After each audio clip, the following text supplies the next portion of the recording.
موزايك FM الإذاعة الأولى في تونس. انتبه اش قال. صباح النور يا جماعة. صباح الورد. انتو اليوم باش نحكي لكم انا كنت في فرنسا، باش نحكي لكم عن اللغه الفرنسيه اللي مش اللغه الفرنسيه بلوتو اللغه العربيه في فرنسا. وزير التربيه الفرنساوي جون ميشيل بلانكير البارح في حوار على قناه بي اف ام تي في حكى على اللغه العربيه اللي هي موجوده اوبسيون في برشا معاهد في فرنسا تدرسها معناها الحكومه الفرنسيه كما برشا لغات اخرين اوبسيون كما في اي دوله، لكن المره هذه مثلا هي في باريس تو موجوده في 4 معاهد فقط على 400 معهد يدرسوها في المدارس الحكوميه. مره هذه قال نحبوا ندرسوها اكثر، تولي موجوده اكثر في المدارس نتاعنا كيما الروس كيما الشينوا. زاده الحاجه اللي عملت برشا بوليميك، هذا اكستري من الحوار نتاعو البارحه في بي اف ام تي في. Ce sont des sujets qui sont tellement délicats qu'on ne peut pas les amener comme vous êtes en train de le faire. Par contre, ce qui est évident, c'est que d'abord, il y a le développement de l'apprentissage des langues. Et l'arabe est une langue très importante, comme d'autres grandes langues de civilisation. Je pense au chinois qui est en train de se développer beaucoup, ou au russe. Donc oui, bien sûr, il faut développer ces langues. L'arabe, le chinois, le russe, ce sont très importants. Il faut donner du prestige à ces langues. Et c'est particulièrement vrai pour l'arabe, qui est une très grande langue littéraire et qui doit être appris pas seulement par les personnes qui sont d'origine maghrébine ou d'origine de pays de langue arabe. Et donc, c'est toute cette stratégie qualitative vis-à-vis de la langue arabe que nous allons mener. Nous allons aussi questionner la façon dont l'arabe s'apprend aujourd'hui dans des structures dédiées avec les dérives communautaristes que vous venez de dire. دونك عملت بوليميك كما قلت لكم التصريح هذايا نتاع وزير التربيه الفرنساوي كيفاش اللغه العربيه وربطوها بالاسلام، وهذه اسلاميزاسيون دو لا فرانس. وخذاو مثلا في البرنامج هذايا نفسه برشا مواطنين باش يحكيوا شنو رايهم في الاقتراح نتاع وزير التربيه. فما شكون واحد من المواطنين اللي تدخلوا خلط برشا بين انه سلفيزم وتدخيل الناس الارهاب واللغه العربيه. Mais pourquoi on la mettrait en France, sachant que non mais je comprends pas pourquoi vous voulez. Mais c'est pas une question de voir avec eux. Avec eux, d'abord, c'est qui eux? Mais avec leur religion. Pourquoi on peut apprendre l'arabe sans être religieux. Qu'est-ce que je comprends pas, Thomas? Alors à ce moment-là, même avec leur langue. Donc du coup, en fait, c'était ce que je disais tout à l'heure. En gros, on nous impose. Mais on n'impose rien. C'est un choix. Ça s'impose progressivement en France. Bien sûr que si, progressivement en France. Thomas. Au départ, il y a eu l'histoire des mosquées, donc ça a fait polémique par rapport à nos églises, à notre. Non mais Thomas. vous mélangez tout. والله يعطي الصحة. وين هذا البرنامج؟ البرنامج هذا في بي اف ام تي في. بوغدان هو اللي قال له ما تدخلش. جوستومون فما تخلف، فما ناس متخلفة في فرنسا. معناتها بالنسبة ليه العربية خطر إرهاب. العربي إرهاب. معناتها يقول له المذيع يا ولدي شكون فرضها عليك اوبسيون اللي يحب يقرا العربي يقرا على روحه، لغة حضارة ولغة كذا.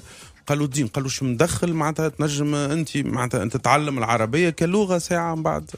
ما تشوف كيفاش انا راه وسائل الاعلام ولا بعض الاحزاب المطرفه تنجم تاثر في عقليه الفرنساوي العادي ولا يرى كلمه عربي انها تنجم تكون ارهاب، معناها يعملوا في ربط راكورسي ديريكتومون تولي اللغه العربيه معناها ارهاب. تعلموا فينا في صغارنا في الارهاب. فما في نفس النهار البارح فما اسيست اسمه حكيم القروي عمل تقرير باش يقدمه للرئيس ماكرون فيه الحلول. هو تونسي اصله تونسي. الحلول اللي باش لمجابهه التطرف الديني. يحكي على برشا حلول ما بيناتها ان نقريوا اللغه العربيه في المدارس خير من اللي يتعلموها في الجوامع والصغار يمشيوا يقراوها غادي وما تعرفش غادي شكون باش يلقاها. هذايا واحد من الحلول البارح في المدارس الفرنسية. فوالا هذايا واحدة من الحلول البارح حكى عليهم في اغتيال.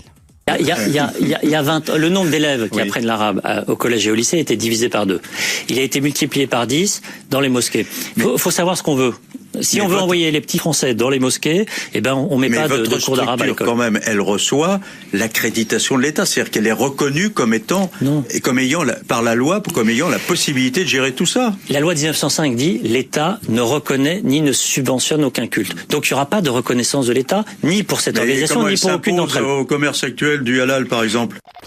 قالوا معناها الصغار اللي قاعدين يتعلموا نقصوا قداش من مرة في المكتب وزادوا برشا بارابور اللي يقراوا فيها في معناتها لأنه يقول لك في الجامعة الدولة مش مسيطرة على شنو قاعدين يقولوا، في حين في المدرسة تقريه العربية باش يفهم دينه ويقرأ قرآن وحده معناتها من الأول. مش لازم حتى دينه، حتى فرنساوي يقرأ اللغة العربية، لأن اللغة العربية من أهم اللغات الحضارية. هو حكيم القروي البروجرام اللي عمله على الدين.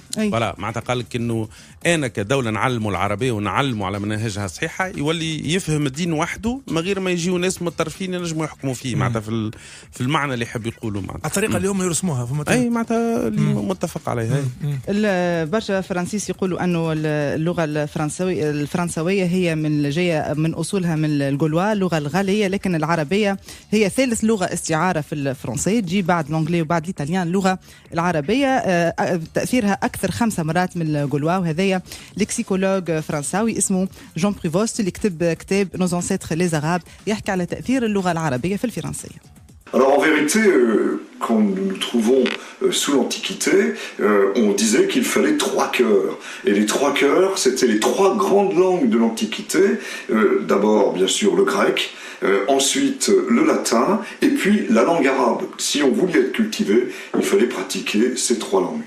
Et puis, en définitive, l'histoire de la langue française a été très marquée, puisque la langue arabe est la 3e langue d'emprunt. Quantitativement, après l'anglais, l'italien vient la langue arabe qui a 4 fois plus, peut-être 5 même plus de mots arabes venant de l'arabe que de mots gaulois. Tous les mots sont beaux, il suffit de les rendre beaux.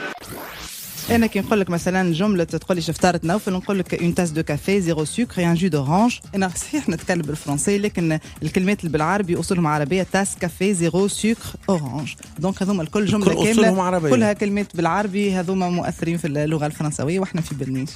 كان نهار زاد فما كلمة جديدة دخلت فيسا.